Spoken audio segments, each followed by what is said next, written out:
Hello, gay men. Welcome to Coming Inside Out. We are a podcast talking about closeted gay fathers, gay men, gay dads, even just everyone that's coming out. Anybody, yeah, or trying to come out or wanting to come out. Exactly. If you've just now joined us, I'm John Derler. I'm Brian James. And we bring this to you lovingly. Yes. Right? And we're jazzed because we just had a great we just had a great interview. Our guest was Jamie Brickhouse in our last episode. Yes. And please, guys and girls, and speaking of girls, we got a lot of ladies that are listening to us. We do. We pulled our demographics. Yes. He pulled our demographics. And I mean, guys, we're on what, 10 platforms. Yeah, we only get data on 3 platforms. And just on those 3 platforms, we've had almost 10,000. Yes. When you listen to our next podcast, we're going to have over 10,000 downloads. And that's just on the ones that we can read. There's 7 more. So yes. Who knows? We don't know. And we'll get, we're looking for a sponsor. If you know anybody that wants to sponsor our podcast, I'm going to put it out there because then we'll be able to get money to find out really how many people we're reaching. But it is incredible that our reach, what we've done so far. I printed out the countries. Oh, yes, you did. You want to see the countries, people? Here. Let me show you the countries, guys. The countries are crazy. The countries, if you look at that. And there's the list. We have a list too. But look in the United States. It shows a lot of East Coast people that are listening other than West Coast. And that's surprising, but it's great. We don't care where you are. Listen. And we're loving it and we appreciate it. Yes. So how are you? I'm good. Top of the my Sagatalk shirt. That was your Father's Retreat. Worldwide Gay Fathers event that you went to, which was an amazing, amazing retreat. I met so many amazing people. Yes, and evidently I may have TMI'd my roommate because everybody knows who I was talking about when I was talking about my roommate. Oh, why did they say something? That little hottie guy. Oh, did he say something? Well, a couple people said, "Oh, were you talking about so and so?" Oh, well, did you know that? The gossip begins. There it starts. Oh my gosh! Well, first off, Palm Springs Pride. Right. We are going to be there. We are going to be marching. Mm-hmm. Part of Gay Fathers of Palm Springs, Gay Fathers Los Angeles, Gay Fathers Worldwide. We are going to be there. So the Pride is October 31st to November 3rd, but we will be marching at 10 a.m. on Sunday, November 3rd. If you are interested in joining us, we've already had a couple of people reach out to us about it. You can email us at cominginsideout@gmail.com. We'll be happy to give you the information. We are planning to meet before the parade, maybe even Saturday night, go out, meet before the parade, and then we're going to do a lunch after the parade. Okay, we're going to do lunch after on Sunday, and that's Thursday through Sunday. It's people are going to start flowing in on Thursday. When are you going to go? I'm probably going to go either Friday or Saturday. I have a lot going on. My son's getting ready to come back from the military around that same time, so I need to. So you got to play that by ear. Yes, I'm going to play that by ear. But yes, good. So Palm Springs Pride, and then we're also promoting Movember. What you have information on that? Oh yes, Movember, Movember. Movember is an annual event involving the growing of mustaches during the month of November to raise awareness of men's health issues such as prostate cancer, testicular cancer, and men's suicide. The Movember Foundation runs the Movember charity event housed at Movember.com. The goal of Movember is to change the face of men's health. Gay Fathers Worldwide has a fundraising link, which we'll post on our YouTube. We're going to post. We're going to post it. We're going to post it on our YouTube page. Gay Fathers Worldwide's goal is to raise $10,000 for Movember Foundation. You know what? It's always been traditionally, men. No, I'm not going to the doctor. I don't need to go. Let me tell you, get your ass to the doctor and get checked out because, living a healthy life, that is what's so important. And you want to live a healthy life. And my God, I've had so many just news from my best friends having a heart attack. One had a stomach aneurysm, Oh, dang. and he didn't know. I mean, guys, just go get checked out.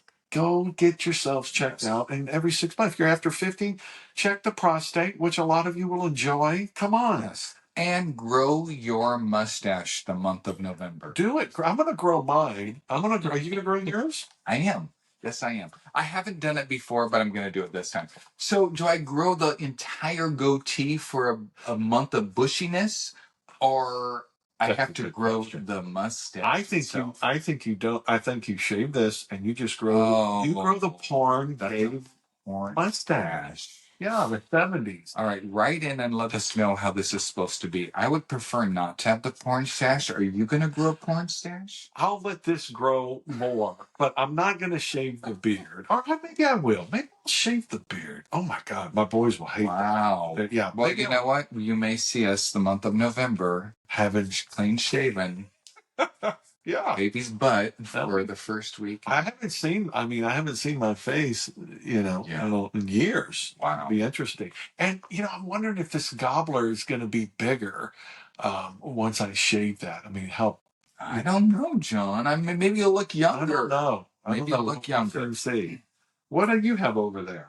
Well, so I don't want to get too heavy, but, Okay. I'm researching for this podcast. I'm looking for different topics. I've joined a couple different magazine outlets online so I could see information as it becomes available. But last week I went online and I just Googled LGBTQ news. And I was so saddened by what the first things that were popping up were ABC News, hate crimes against the LGBT community are on the rise per FBI data. CBS News, wave of anti-LGBTQ laws passed across the country. 77 anti-LGBTQ laws passed in 23 state legislatures this year, largely affecting education, healthcare, and transgender. It saddened me because I went on there to find happy, joyful news, and have the first things that are coming up being anti was saddened to me. And this is really kind of crazy, but there was one that was about a book ban, and I wrote the book down. It's called And Tango Makes Three. It's about 3 penguins. It's about 2 male penguins. I heard about that. New York Zoo or Central Park Zoo that were given an egg to hatch, and they hatched it, and they wrote a children's book about it. And I wrote that it was the most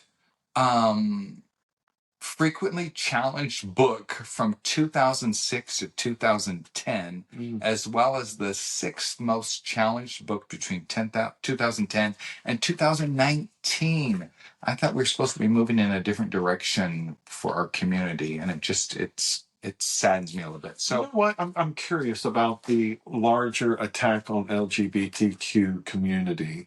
It seems it's on the rise, right? Yes. Well, is our population on the rise too? That people are finally coming out, and there's more added to that pool. Therefore, there's going to be more. My take on it is the more that we are given light, the more that we are brought into view, the more people that are coming out to hate against it. So our rights are on the rise. We talk about marriage. We talk about equality. We talk about healthcare. We talk about education.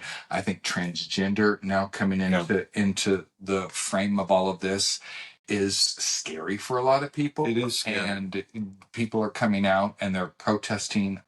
I don't know, more and more hateful, however it is. But I want to share something. Let me share something with you about transgender. Will Ferrell came out with an amazing documentary, and it's called Will and Harper. And I watched it the other night. I don't know if you've watched it. I've seen the trailer for it. Let me tell you. It was when Will just was starting out at Saturday Night Live. There was a writer, and I forgot his name. Sorry, but Harper something. Well, his name back then was not Harper, but when he transitioned, now he's a she. It's Harper, and it takes you through what they end up doing. They go from New York all the way to California, and they go through different parts of the country to see what the reaction is with Harper. And Harper loved, when Harper was a man, loved going to these old bars, these biker bars, and playing pool and just talking to people. He's a brilliant writer, funny writer. He was the one, you'll see he's the one that's, they did the commercial in SNL. It's called Oop, I've crapped my pants. And that was his skit, but he did many of them, but that was one that stood out to me. Not that I crap my pants, but I soon will be when I get older. And if you don't go check yourself, you're going to be doing it sooner than you think. But Brian, it was Will Ferrell. What a loving guy. I mean, God, that guy. He's so funny. He's brilliant. And I say this because I hung out with him for like 2 months at the baseball field. Got to know him. We're not friends, but he was friendly, and we talked and we hung out. Such a great guy. And his wife Viv, oh my God, she's so sweet. Their children are great. He's just a good man, good guy. And he wanted to take his buddy, who's in his 70s, isn't he? Harper, late 60s, early 70s. Well, I'm not gonna say it. I apologize. I shouldn't say. I don't know either. But let me tell you, and this comes to my point of this podcast and what we're doing, and about having courage to come out. Yes. Harper is doing that, but Harper wanted to go on this journey of what she used to go on and stop and have a drink. And they stopped off at a bar, and they were, Harper goes, let me go in by myself first. And then Harper goes in and she goes, I'll call you later. Because a lot of the attention was kind of pulled off of Harper onto a superstar, Yes. Will Ferrell. So that I think it eased the blow of that. And so at this point, he wanted to just go in, or she wanted to go in by herself. And she did. And it was, it's a seedy bar, and just what you could imagine. Started talking to this one woman, and then she brought Harper to the table, and then they all started talking. They thought it was great. And then people would come in and introduce this one young kid, goes, hey bro, and she goes, I'm not a bro. Oh, I said that was part of the trail. Was that part of the trail? That's part of the trail. And so I think everyone should see this. I think everyone should see this, because it's a great example of coming out of wherever you are. And my kudos to Will Ferrell and those guys doing it. I'll say one more thing, and they went into a Texas restaurant where it's the big steak. If you eat this, like, I don't know, 3-pound steak or 5-pound steak, you get it for free. But Will Ferrell came in as like Sherlock Holmes. I don't know what he was doing, but they set them up there to do that. But then it turned on them. People didn't like it. They started filming them, and then they just were horrible. Hate stuff. They started doing it. It was really, really bad. And they felt it too. So look, it was a brave thing to do. Not everyone, accepted them, but man, it's great. So my suggestion is to definitely watch that. I'm glad you brought that up, because I did watch the trailer, but I have not seen the movie. Oh, watch it. I will definitely watch it. Yeah, you'll like it. You'll like it. Well, John, I wanted us to read a letter from a listener. We had a listener write into us about a month ago, and told us part of his story, told us a little bit of his coming out, told us how some stuff that had happened to him at church, which was unfortunate for him. But he wrote back to us, and I printed that, and I was hoping that you could just share some of that email. Thank you so much for reading my email and including me on your podcast in episode 18. That was such an exciting event in my life. I am so grateful for the kindness, understanding, and the encouragement you both gave to me. It really means a lot. There really isn't any other podcast out there, blah, blah, blah. Yeah, thank you. Of specific and how we do it. I've shared your podcast with many of my friends who were in mixed orientation marriages. Some of my friends have chosen to remain in their marriages because of what they understand in their commitment to their beliefs. Yeah. It is not an easy road. I try to give them a perspective that they may not hear very often in their religious bubbles, because of all I've learned, I know that I could never go back to that repressed life I had before. But my friends know that I understand where they are and have been. Oh, and this one thing, I want to ask you about something that I feel like we have in common because of this very special relationship we had with our wives. How the heck do you go about trying to find that special someone when all of the ways to meet another guy seems to be geared toward having hookups? Yes. I think I mean it's a lot. There's a lot of men that have met, just like when we're talking to Jamie, at bathhouses or hookup places, but then they find love from that person. Yes. Which is, but I mean, I think there's plenty of places. I mean, you're going to have to share that with me, this person that wrote in, and a whole bunch of other people, because I find hookup opportunities all over the place. I do not find emotional connection with other men anywhere other than with the guys in our group, which we're not a sexual group, we're a friend group. So somebody, I think I shared this on a previous podcast, someone said I was demisexual, somebody that has an emotional connection with somebody before it's a sexual connection with somebody. So I think this listener's along the same lines.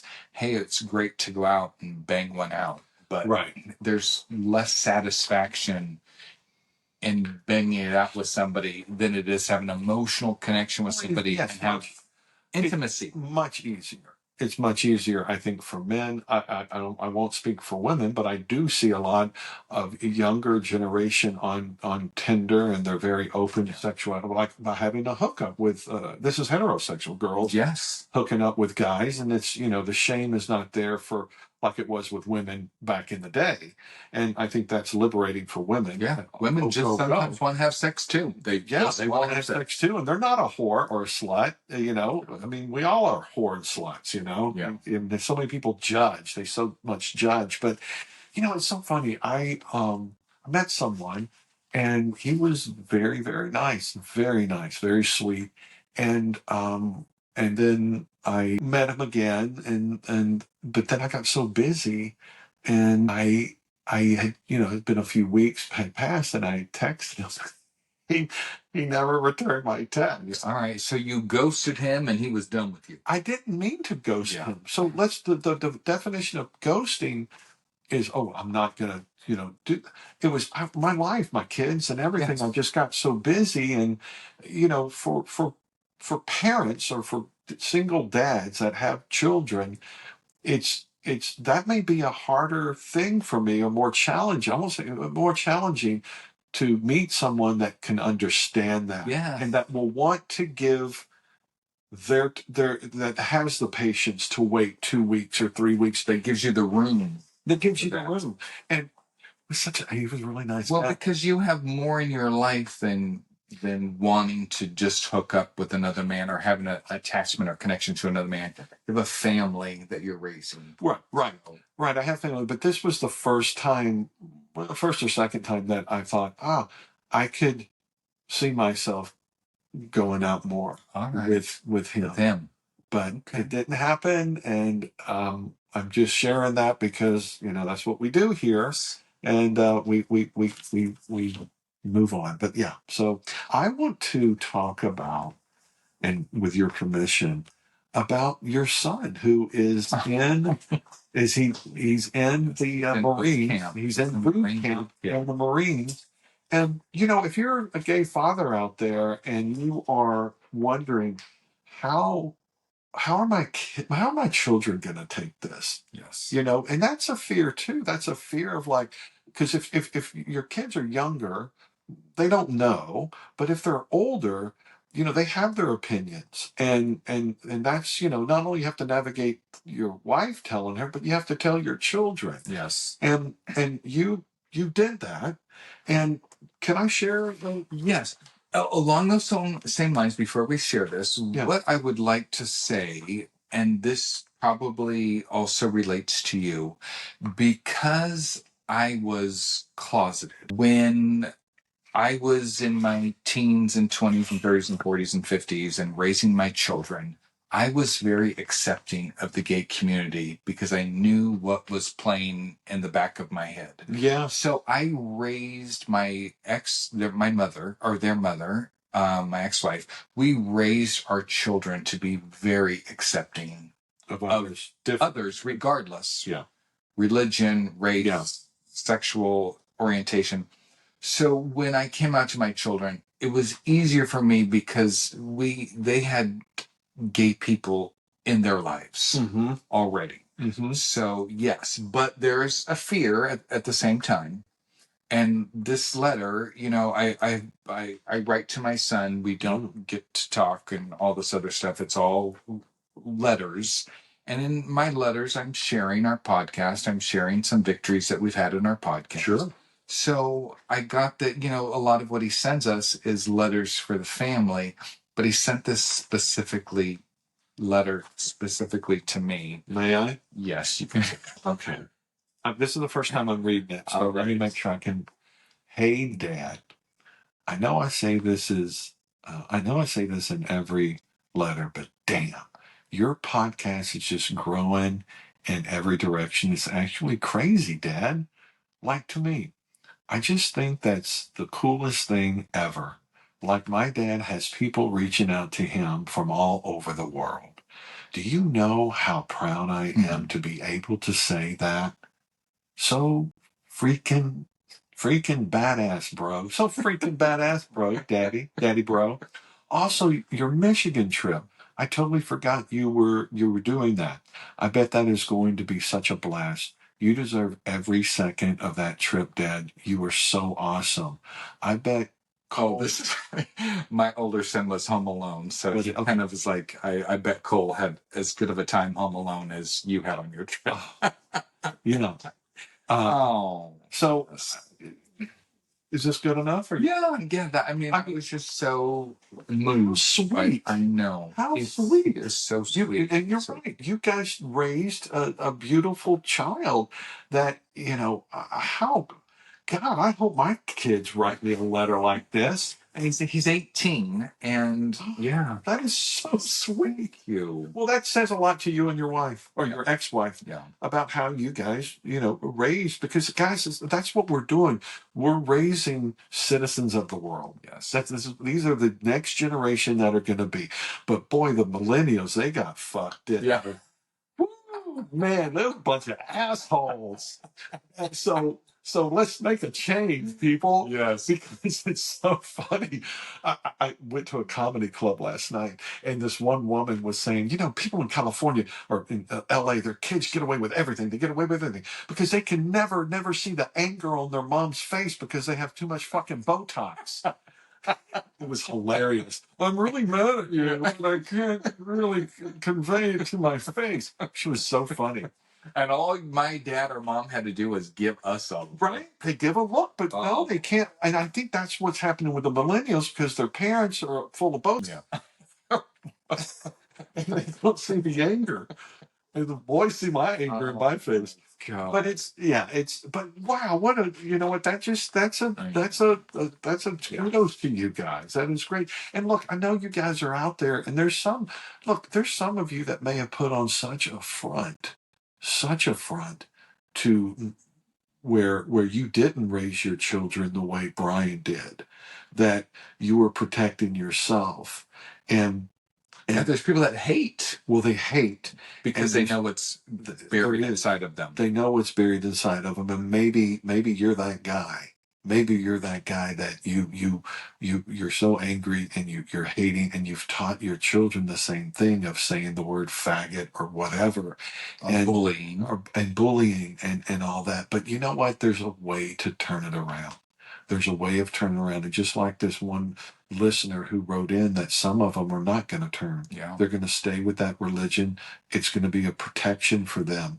But really, how much is it going to protect you? And that's where a lot of people go into suicide, or they hit that breaking point. And the whole thing that why we're here is we just want to ease that. We want to ease it for you in any way that we can.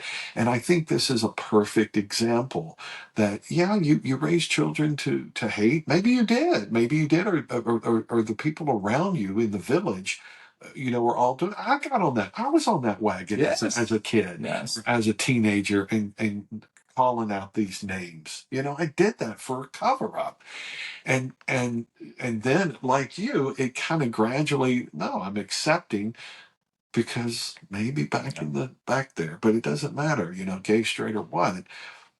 Man, we just want to show love. We want to show support. And I agree. And it's, I think get help, and if you have to go to a bigger city that has some type of LGBTQ, or even online now, or even online, you get therapy online now. You can go get help and talk to people. There's all kinds of stuff you can do online.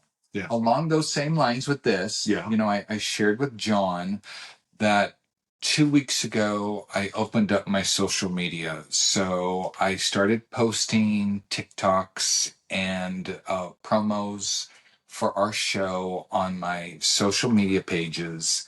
And just as John and I were setting up earlier, I got a text message from somebody that I used to work with like 20 some years ago. Mm-hmm. I haven't seen this person. I haven't talked to this person in 20 plus years, even before I had kids. She wrote me the nicest freaking message that she saw our promo and she was so excited for me and so happy for me. My mother sent me a nice message, and I never told any of my family other than my boys about the podcast, but people are seeing it on social media. And my younger sister, wrote me the nicest message also. So once again, the fear that this is all going to be hate and people are going to dislike you and people are going to stop talking to you, that fear lived inside of me. Yeah. And once, when some of these people are thinking about coming out, or the fear of coming out, so much of that fear lies inside of yourself. Right. And that once you cross over that path, the relief, the relaxation, everything that comes along with it is really within you, because you're finally able to relax and not be your worst enemy. Yeah, no, I get that. I totally get that. It's stages. And that's the whole thing, Brian. This is a perfect example of your stage of coming out. And there's just different stages that we go through. And, the stage that I'm in, I'm not posting on social media because I really don't know social media that much. However, I don't know, but there is a hesitation. And along with that hesitation, I'm going to have my 40-year high school class reunion next August. And there's very few people that know that I'm out. And so that'll be very interesting. You could buy a pair of these shorts and wear these shorts to your high school reunion. Booty shorts. You're going to stand up. Everybody's going to know. That's true. He bought these booty shorts and he went and bought 7 more, and he's had more compliments on them. Yes. I bought these in Michigan. Yeah. I don't give a shout out, or I don't, what do you call that? Whatever. But these shorts, STEELE, but the E's are 3s, so it's steel. Yeah. Man, I love these shorts. Well, maybe I'll wear those shorts. Yeah. But anyway, it's part of what, that's a part of my process. I mean, we're doing this podcast, and that's great. And some may think that, oh, John's out everywhere. No, I'm not. And I find that, I don't need to sit out there and be out to everybody, but it was just something I was thinking. I'm like, oh, okay, well, wait, I'm going to be going to my high school reunion, and, I'll be coming, last time they saw me was that was 30 years. That was a 10-year. And, I'm going to be fine. It'll be fine. I wonder if you're going to be invited to the circle jerk. Do they have the circle jerk at the 40-year reunion? I don't know. I'll let you know. Who knows? There might be the circle jerk. I don't know. See, that'll be interesting if some of the guys are like, hey, do you want to? No. Or you can just go up to him and say, hey, remember me? We Yeah. used to belong to the circle jerk back in 11th grade together. Exactly. Oh, my gosh.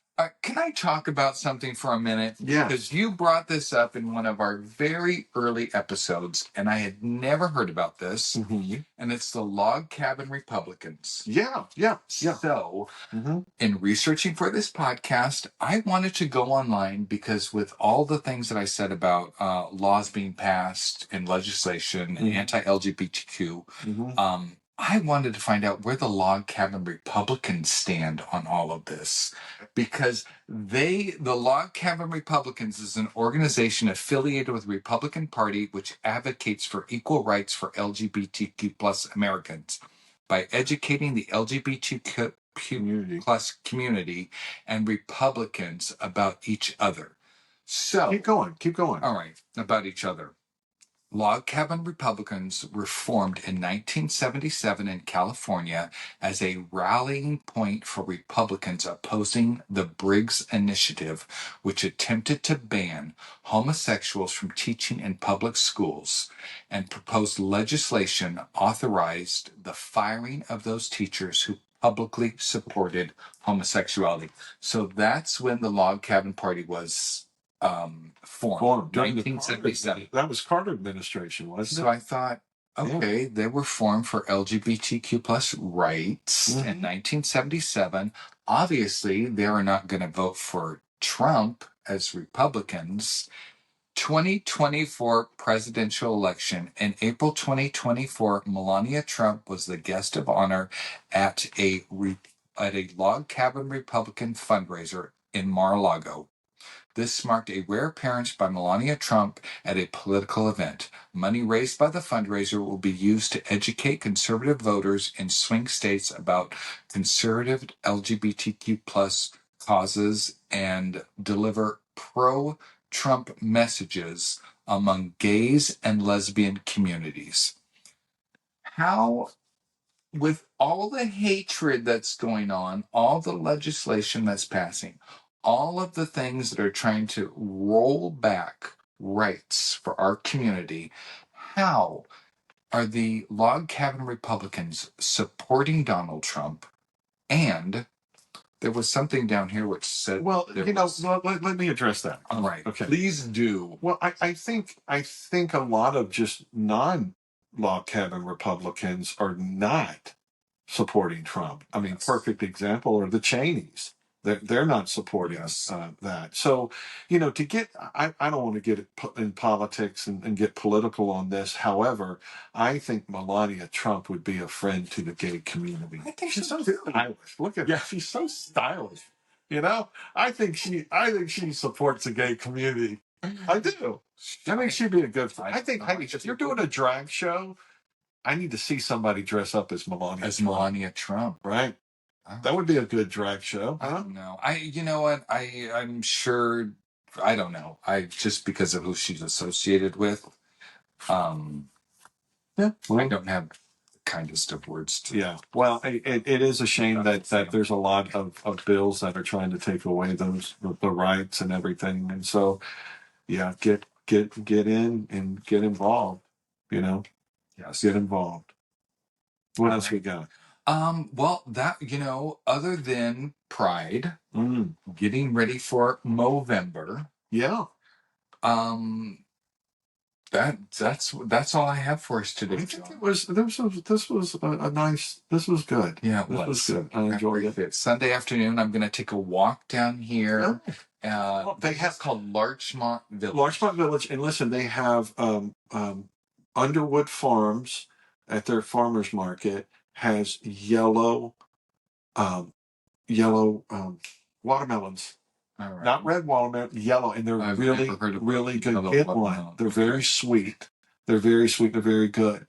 And listen, to all of our listeners, if you guys, we're not sponsors, but we definitely need to make a living. So if you know anyone that is going to be selling, investing, or buying in Southern California and Los Angeles, we can take care of your friends or families or whoever's going to do that. Absolutely.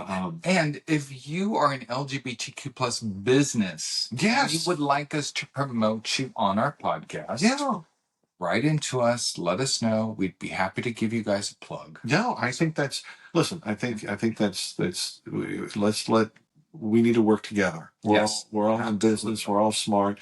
And we all can need each other's support in other ways other than this, but in business and living life. Yeah, I reached out to the guy that mailed us the gift, those soaps. When he's ready, I would love to plug his business. I would love to too. And are you using those soaps? No, I'm not. I'll tell you who's using them. Who? Jackson, my oldest. They smell freaking delicious. Jackson's like, it's body soap. Dude, this smells good. Those soaps. So to the person who sent, thank you. You're so sweet. And those are just amazing. Yeah. Soaps. I smelled like lavender everywhere. Really? What about when you sweat? Did it smell like lavender? I don't know.